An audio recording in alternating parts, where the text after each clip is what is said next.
말씀 앞에서 경외함으로 주께 교회에서만 사용하는 용어들이 있습니다. 뭐 여러 가지가 있겠지만 예수님 이렇게 하면 저희들도 알고 또 교회를 다니지 않는 분들도 알고 있죠. 그렇지만 우리가 알고 있는 그 예수님의 의미를 사람들을 다 이해하지 못하죠.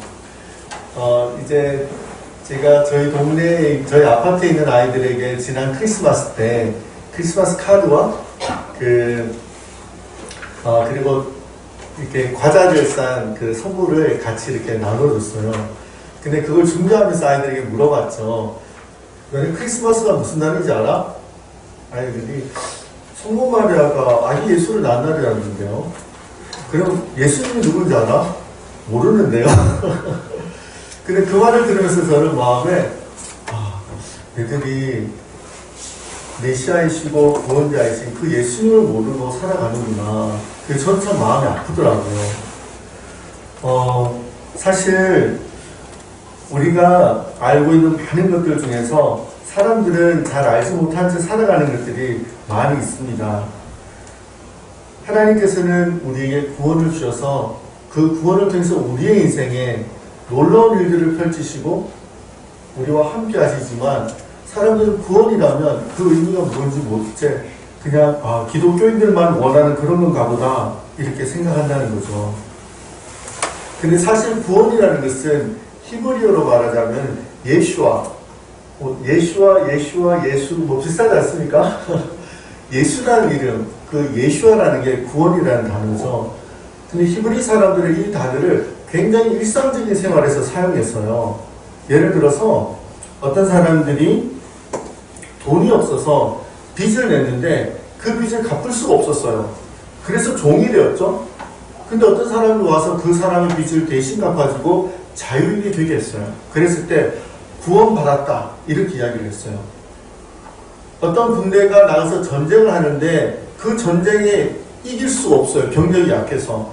근데 다른 군대가 와서 그 군대를 도와서 전쟁에서 승리하겠어요. 그럴 때 구원받았다. 그리고 어떤 사람의 가정이 식량이 없어서 굶고 있었어요. 근데 어떤 사람이 와서 식량을 베어줬을 때, 그래서 음식을 먹게 되었을 때 구원받았다. 이렇게 이야기를 했던 거예요. 이렇게 사람들이 살아가면서 자신의 힘으로 할 수 없는 일들을 누군가가 대신해 주어서 위기를 극복하고 살아날 수 있게 됐을 때 그것을 구원이라고 했어요. 그러면 우리가 생각할 때 요즘 사람들에게도 이런 구원이 필요하겠습니까? 네, 감사합니다. 딱 대답해줘서 너무 감사합니다. 사실 사람들은 요즘은 자신의 힘과 의지와 노력으로 많은 일들을 할 수 있다고 생각합니다. 그죠, 여러분? 자기가 일을 해서 뭔가도 할 수 있고 필요한 거 살 수도 있고 다 할 수 있다고 생각해요. 근데 사실 사람이 자기 힘으로 할 수 없는 일들이 있죠. 지난주에 제가 어떤 초등학생이 하나님이 자기를 도와주셨어요 라는 간증을 들었어요. 이 아이는 참 보기에 착하고 순하게 생긴 아이예요. 근데 이렇게 말하더라고요. 저는 학교폭력 피해자였습니다. 이렇게 합니다. 여자아이가. 너무 힘들었어요. 그런데 그 어려움이 있을 때 부모님에게 말씀드리고 부모님과 함께 기도했습니다. 그래서 학교의 도움을 요청해서 절차를 밟아서 그 학교 폭력의 피해를 잘 이겨낼 수 있었습니다. 나를 도와주신 하나님께 감사합니다. 이렇게 고백을 하더라고요. 여러분, 아이가 학교에 가서 그런 학교 폭력을 당했을 때 얼마나 힘들까요? 어른들이어도 직장 내에서 만약에 따돌림을 당한다거나 이웃 간에 좀 무시를 당해도 막 화가 나고 힘든데 그 여자아이가 그런 일을 당했을 때 얼마나 힘들겠습니까? 그 아이가 나빠서 그랬을까요? 아니에요. 그 아이를 괴롭히는 사람들이 나빴기 때문에 아이가 그런 고통을 당했어요. 근데 그것을 어떻게 이겨낼 수 있을까요? 자기 스스로 할 수 없는 일에 하나님 그를 도우신 거죠. 이런 일뿐이겠습니까, 여러분? 우리 사람에게는 자기 스스로 할 수 없는, 이겨낼 수 없는 일들이 다 있다는 거죠. 그런 사람들의 구원이 필요 없을까요? 그렇지 않습니다, 여러분. 우리의 생활에 구원이 필요한 거죠. 우리가 지금 사순절을 맞이했습니다. 오늘이 사순절 첫째 주간이죠. 우리 예수 그리스도께서 우리에게 구원을 주기 위해서 십자가에 죽으셨잖아요. 그분이 십자가에 달려 죽으실 때 주님은 우리가 영원히 살아갈 수 있는 일을 위해서 죽으셨지만 주님께서는 우리가 이 땅에 사는 동안에도 그분의 구원을 경험하며 살도록 하셨어요. 그죠?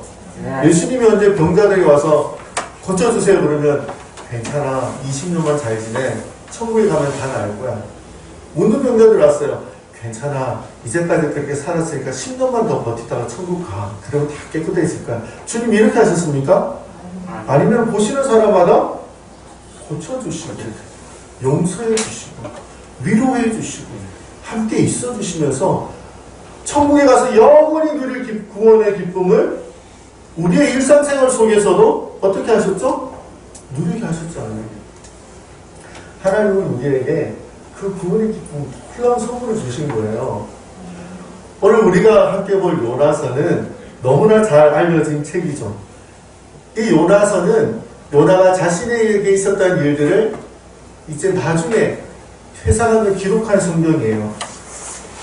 이 요나는 지금부터 2800년 전의 사람입니다. 기원전 8세기니까. 2800년 전의 요나의 직업은 미래에 일어날 일을 하나님에게 듣고 사람들에게 알려주는 예언자였어요. 근데 그가 여러 가지 예언을 했겠죠, 아마? 그런데 성경에 기록된 것은 딱 두 가지 예언이에요. 첫 번째는 뭐냐면은 이스라엘이 시리아와 전쟁을 할 때 이스라엘이 승리해서 잃어버렸던 땅을 회복하고 국경이 더 넓혀질 겁니다. 이렇게 말한 거죠.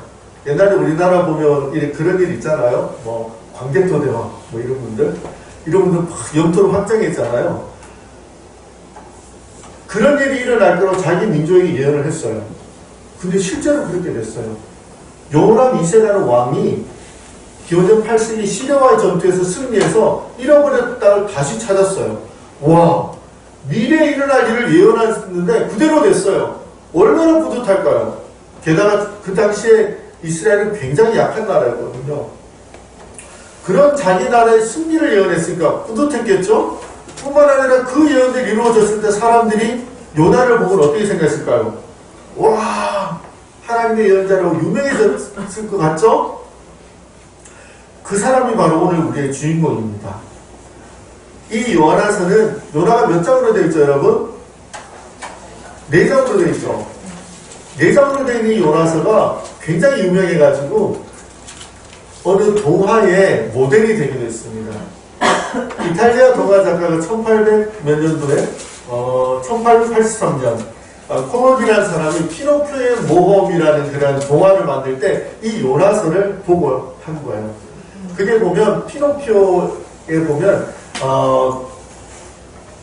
제페토라는 그 목수가 있죠. 이 제페토에는 아이가 없었어요. 그래서 나무를 가지고 남자아이를 만들었죠. 거짓말하면 어떻게 되죠? 코가 막 커지죠. 네.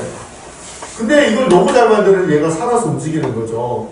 근데 얘가 멋대로 하다가 집을 나갔어요. 제페토 아저씨가 그 피노키오를 찾으려고 바다에 나갔다가 풍덩 빠지고 고래가 삼켰어요. 그래서 고래 안에서 살고 있는데 어느 날 피노키오가 바다에 갔다가 풍덩 빠지니까 고래가 또 삼켰네요. 그래서 둘이서 만났어요. 이게 어디서 나오는 이야기일까요? 요나서에 나오는 이야기죠. 요나서는 짧은 4장의 내용이지만 아주 재미있는 이야기이기도 하고 구원에 대한 깊은 교훈을 우리에게 주는 내용이에요. 첫 번째로 이 1장에는 도망하는 요나가 나와요. 2장에는 물고기 뱃속에 있는 요나, 3장에는 니느웨 성에서 예언하는 요나, 4장에서는 화를 내고 불순종하는 요나. 이 요나가 주인공이 되어 있어요. 이 요나는 처음에 하나님께서 말씀을 주셨어요. 근데 그 말씀은 니느웨에 가서 예언을 하라는 거였는데 그걸 하기 싫어서 도망갔죠. 그러다가 자기가 탄 배가 폭풍에 빠져서 선장이 나와서 너 때문에 그러는구나 하고 바다에 던졌더니 큰 물고기가 훅 삼키고 그 물고기 뱃속에서 회개한 이후에 다시 물고기가 뱉어줘서 이제 다시 니누에 가서 예언을 하고, 근데 니누에가 망하지 않고 하나님의 용서를 받으니까 그래도 화가 나서는 니누에가 보이는 언덕에서 초막을 짓고 망하는 거 지켜보다가 하나님께 또 한번 교훈을 듣는 것으로 이 이야기는 마무리가 됩니다. 그런데 이 요나서가 시작할 때 이 첫 번째 부분이 굉장히 흥미로워요. 어떻게 시작하냐면 여호와의 말씀이 아미떼의 아들 요나에게 임하니라 이렇게 시작하고 있어요. 그런데 여러분, 원래는 여호와의 말씀이 누구에게 임하니라 이런 내용은 언제 나오냐면 이야기가 진행되고 있거나 어떤 사건이 되고 있는 중간에 이런 일 중에 여호와께서 말씀하셨다라는 내용으로 나와요. 근데 오늘은 이 요나서에서는 첫 부분에 나온다는 거죠.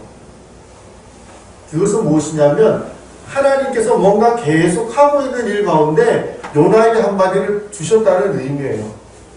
그래서 학자들은 이야기할 때 그러면 하나님께서 계속 하시고 있는 일 가운데 요나에게 주신 일은 무엇일까라고 하는 것은 하나님께서 이 세상이 타락한 이후부터 모든 민족을 구원하시는 하나님의 그 위대하신 일 가운데 요나에게 구원의 일을 맡겼다 하는 것이에요. 뿐만 아니라 다르게 해석하자면 요나가 늘 선지자로서 하나님의 구원을 이스라엘과 또 다른 민족에게 선포하는 그 일을 하는 중에 하나님이 이번에는 니느웨 사람들에게 구원을 선포하는 사명을 주셨다 이렇게 시작하는 거죠.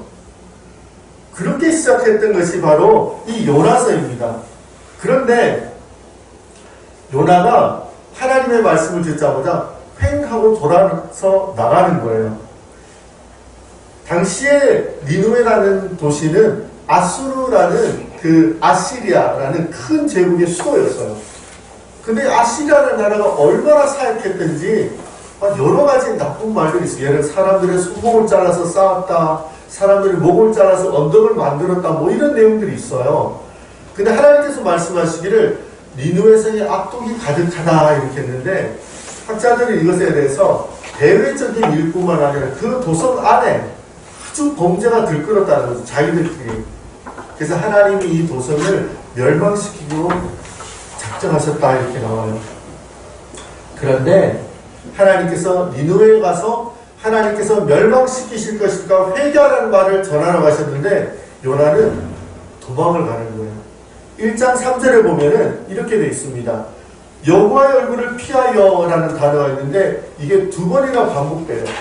이게 뭐냐면은 여러분 혹시 그 옛날 역사 드라마에 보면은 왕이 앉아있으면 신하들 앞에 이렇게 있잖아요.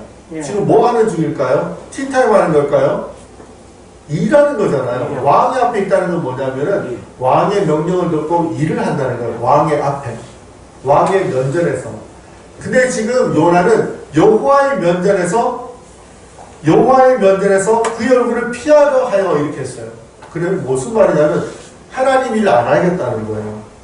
하나님의 일을 안 하려고 두 번이나 반복하면서 자기는 도망갔었다는 것을 말하고 있어요. 사실 요나는 어디에 살았었냐면요, 나사렛이라는 그 갈릴리 호수 가까이 있는 그 마을에서 한 5km 정도 떨어진 그 지역에 살고 있었던 사람이에요. 그런데 이 요나가 하나님께서 보내신 곳은 거기서 동쪽으로 가는 니느웨라는 성이거든요. 근데 요나는 어디로 갔냐면은 하나님 말씀을 듣자마자 서쪽으로 갔어요. 서쪽 지중해 쪽에 있는 요빠라는 항구로 가서 저기 서쪽 끝에 있는 스페인으로 가려고 했다는 거죠. 다시스가 스페인이에요, 오늘날에. 그러면서 뭐 하나님 말씀 듣기 싫으면 가만히 있으면 되지, 굳이 하나님 눈에 안 띄겠다고 아주 서쪽, 북쪽, 서쪽으로 가는 걸, 동쪽으로 가는 걸 아예 저 끝 서쪽까지 가는 거예요. 옛날 학자들은 생각하기를 요나가 만약에 다시스 저기 스페인까지 배를 타고 가려고 했으면 한 1년은 걸렸을 거다, 그렇게 예상을 하더라고요. 아주 작정을 하고 떠나는 거예요. 그런데 여기에 보면 요나가 그렇게 도망을 할 때 자기 자신이 행동을 똑같은 단어를 3번을 써요. 뭐냐면은 자기가 요바로 내려가고, 그리고 배에 올랐다고 되어 있는데 원래 히브리어 원문에는 이 올랐다는 단어가 내려갔다는 단어로 되어 있어요. 배에 내려가고, 그리고 또 그 배에서도 또 배 밑창으로 내려가고, 계속 하나님 앞에서 내려가고 내려가는 거예요. 여러분, 우리 인생이 잘 되면 뭐라 그럽니까? 올라간다 그러죠. 인생에서 힘들면 뭐라 그러죠? 우리가 내려간다 그러죠.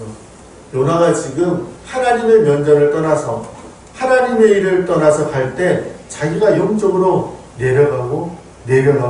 내려갔는데, 우리가 읽은 2장에서 요나는 어디까지 내려갔죠? 바닷물 속에 풍덩에서 지금 바다 끝까지 내려가는 그런 상황 가운데 있는 겁니다.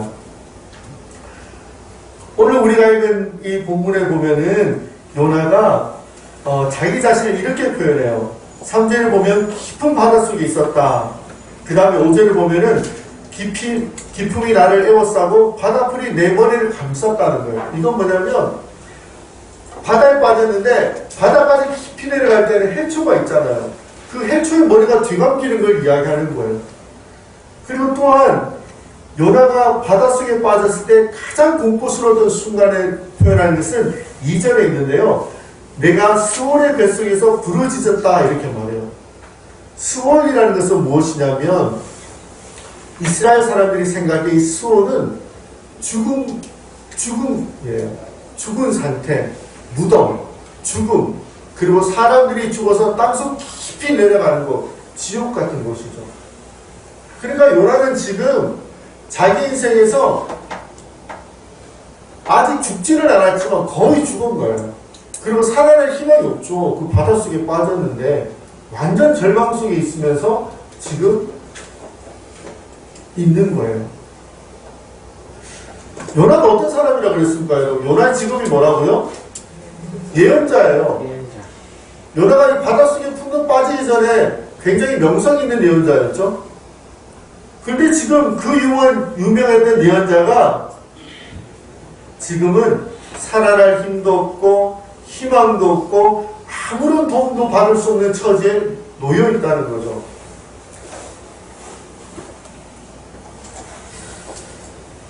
요나는 이 상태에서 구원을 생각하게 되는 거예요.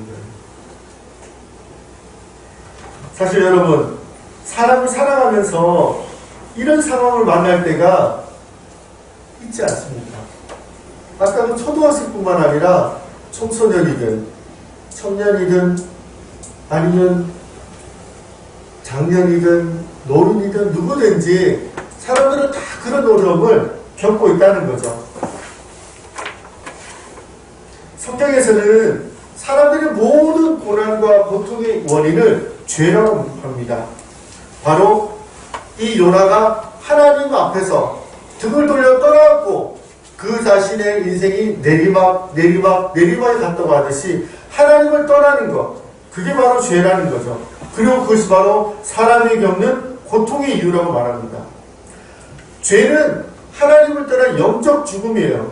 그래서 성경이 말씀하기를 모든 사람이 죄를 범하였음에 하나님의 영광에 이르지 못한다니 이렇게 말했어요.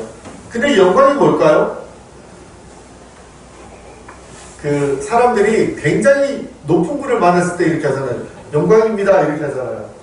이게 뭐냐면 영광이라는 것은 하나님과 함께 있을 때 우리 사람에게 하나님이 누리게 하시는 기쁨, 감사, 감격, 그런 것들을 영광이라고 표현을 해요. 그게 뭡니까? 모든 사람이 죄를 범하여서 하나님과 함께 있으면서 누릴 수 있는 그 은혜와 기쁨과 감사와 환희를 누릴 수 없게 됐다는 거예요. 하나님이 누구실까요? 하나님은 온 세상과 사람을 창조하셨을 뿐만 아니라 그 사람과 세상을 그분의 사랑과 능력으로 돌보시는 하나님이에요. 그런데 죄 때문에 그 죄에서 떠나 있는 사람들은 생명의 근원이신 하나님으로부터 그 은혜와 사랑을 못 받는 거예요. 하나님의 사랑과 돌봄을 받을 수 없는 거죠. 에베소서 2장 1절부터 3절에는 이렇게 말씀하고 있어요. 같이 한번 읽어볼까요? 시작. 그는 허물과 죄로 죽었던 너희를 살리셨도다. 그때 너희는 그 가운데서 행하여 이 세상 풍조를 따르고 공중의 권세 잡은 자를 따랐으니 곧 지금 불순종의 아들들 가운데서 역사하는 영이라. 전에는 우리도 다 그 가운데서 우리 육체의 욕심을 따라 지내며 육체와 마음이 원하는 것을 하여 다른 이들과 같이 본질상 진노의 자녀였더니. 하나님 편에 있지 않는 사람은 그저 있는 것이 아니라 사탄의 공격을 받습니다. 하나님의 사랑과 돌봄을 받을 수 없이 살아가는 사람들, 그 사람들은 자기 혼자서 고난과 고통을 감내하며 살아가야 돼요. 근데 사람이 스스로 그 고난과 고통을 이겨낼 수 있는 힘이 있을까요? 그렇지 않습니다. 혼자서 사람은 그것을 이겨낼 수 없어요. 왜냐하면 사탄이 그 사람의 마음과 영혼을 붙잡고 있기 때문이에요. 사람은 생각할 때 열심히 공부하면 좋은 성적을 얻을 수 있습니다. 노력해서 취업을 할 수도 있어요. 운동해서 건강을 유지할 수도 있고 능력으로, 자신의 일하는 능력으로 생계를 유지할 수도 있습니다. 그리고 자신이 원하는 것들을 사고 누리면서 살아갈 수 있습니다. 근데 가만히 보면 이 모든 것들은 몸으로 누리는 거예요. 감각으로 느끼는 거예요. 마음과 영혼으로 누릴 수 없는 것들이 있어요. 오늘날 여러분, 사람들에게 심리학, 상담 이런 것들이 옛날보다 훨씬 유명해졌어요. 왜 그럴까요, 여러분? 훨씬 부유로운 세대를 살아가면서 왜 사람들의 마음과 영혼을 더 상처받는 것일까요? 사람들의 마음과 영혼, 사람들의 행복의 중심, 그것은 우리의 육체적인 것을 채워주지 않는다는 거예요. 사람은 그런 영적인 존재이기 때문이죠. 근데 그것을 누가 해줄 수 있을까요? 바로 이 영적인 세계를 다스리는 왕이신 그리스도께서, 하나님 아버지가 우리에게 그것을 주신다는 거죠. 그것을 우리에게 구원받은 자들에게 하나님이 주신다는 거예요. 요나는 그의 가장 위급한 상황 가운데에서 하나님을 만나게 되었습니다. 요나가 이렇게 말합니다. 내 목숨이 힘없이 꺼져갈 때 내가 주님을 기억하였더니 나의 기도가 주께 이르렀으며 주님 계신 성전에 이르렀습니다. 요나는 지금 물에 빠져서 정신이 몽롱한 상태에서 있었지만 바로 그때 하나님을 기억했어요. 여기서 하나님을 기억한다는 것은 무엇이냐면 하나님을 향하여 기도한다는 거예요. 우리 크리스천들 가운데서 약함이 있고 부족함이 있고, 그러나 그 가운데서 우리가 무엇을 하냐면 하나님을 기억하잖아요. 하나님을 향하여 기억하고 기도하고 신음하는데 바로 그것을 하나님이 들으신다는 거죠. 그리고 하나님은 바로 그 자리에서 요나를 바다 깊숙한 곳에서 건져 올리셨듯이 우리를 건져 올리시며 우리에게 구원의 능력을 보여주신다는 거죠. 사람이 구원하시는 하나님을 경험했을 때 그것은 얼마나 기쁜 감사인지 몰라요. 마치 탕자가 자기 자신의 모든 것을 잃어버린 다음에 아차, 나에게 아버지가 있었지, 내가 종이 되더라도 아버지께 가자, 이런 경험처럼 우리가 때로는 너무나 나눠지고 부족하지만 아차, 나에게 하나님이 있었지, 바로 그 자리가 하나님의 손을 붙잡는 자리라는 거죠. 그리고 그 순간에 창조주 하나님께서 우리를 끌어내신다는 겁니다. 지난주에 제가 어떤 그 최아영이라는 젊은 여자 성도의 간증을 들었어요. 이분은 두 아이를 키우면서 남편과 함께 노인 돌봄센터를 운영하고 있는데요. 지금은 아주 행복하게 살아가세요. 근데 이전에는 행복하지 못했어요. 이분은 대학을 졸업하고 대학원을 졸업한 이후에 자신이 원하는 좋은 직장을 가졌습니다. 월급도 많이 받고 직업도 좋았어요. 그렇게 살다 보니까 자신이 이런 생각을 했대요. 열심히 노력해서 이런 생활을 할 수 있는 나는 능력 있는 사람이야. 그리고 자랑스럽게 생각했다는 거예요. 그런 다음에 이제는 그럼 나에게 어울리는 남편을 만나야겠고, 남편의 직장은 이 정도, 남편의 외모는 이 정도, 남편의 연봉은 이 정도, 이런 생각을 하고 그 기준에 맞춰서 남편을 만나서 연애하고 결혼을 했어요. 결혼한 이후에 첫째 아들을 낳았어요. 근데 그 이후에 남편이 직장을 그만뒀어요. 자기 사업을 하겠다고. 근데 가만히 보니까 1년이 지나도 2년이 지나도 직장을 안 가지고 그냥 지내는 거예요. 아니 돈이 없이 애를 키우면서 사니까 이 부인이 얼마나 마음이 힘들었겠어요. 그래서는 부부 싸움이 잦아지고 이 분은 마음의 상처를 받고 그러다가 이혼을 해야 되겠다고 생각하고 그런 지경까지 이르렀어요. 근데 글쎄 그때 둘째가 생긴 거예요. 그럼 어떻게 해요? 그럴 때 애를 가진 게 기쁠까요? 어떨까요? 기뻐야지만 그렇지 않잖아요. 그래서 너무 힘들 때 이분이 이제 이렇게 말했대요. 내가 왜 이렇게 됐지? 내 인생이 왜 이렇게 된 거지? 그러면서 이제 심리적인 그런 부담까지 갖게 된 거예요. 자신이 원하지 않던 모습으로 뚝 떨어져 버리고 나니까 너무 힘들었대요. 이전까지는 생각할 때 종교를 가지거나 어떤 교회를 간다는 것은 나약한 사람들이나 하는 거지 이렇게 생각을 했었대요. 여러분 생각해 봅시다. 이런 상태에서 이 여인에게 나타나야 될 구원은 무엇입니까? 첫 번째 남편이 어떻게 해야 될까요? 직장을 가져야죠. 그 다음에 어떻게 해야 되죠? 가정에 대해서 그 남편이 책임감을 가져야죠. 그리고 그 여자분에 대해서는 어때요? 아이를 키우는 것이 행복하고 감사하고 함께 가정을 꾸려나갈 수 있는 일이 있어야 되잖아요. 근데 이분이 그냥 그런 마음이 들더래요. 나도 교회 한번 가볼까? 그런 생각이 들더래요. 그런데 마침 그분 주변에 있던 사람이 이분을 자기 교회 모임에 초대하면서 관계 전도를 시작한 거예요. 우리 교회 모임에 한번 와봐. 그리고 구역 모임 갔는데 그 모임에서 이제 같이 모임을 시작했어요. 그래서 거기서 들어보지 못한 얘기를 듣는 거죠. 하나님은 너를 사랑하셔. 하나님은 너를 이해하셔. 근데 그 말을 듣는데 눈물이 나더래요. 그러면 이 사람 마음이 조금씩 변하기 시작하는 거예요. 그래서는 자기 남편을 그 교인들 모임에 데리고 갔어요. 그래서 둘이서 같이 그 모임을 가게 되고 같이 교회를 다니게 되고 그래서 이 부부가 관계를 회복하게 됐다는 거예요. 그렇다고 어려움이 없었던 건 아니랍니다. 왜냐하면 부부가 같이 일하기로 하고 3년 전에 2020년도에 노인 돌봄센터를 오픈했어요.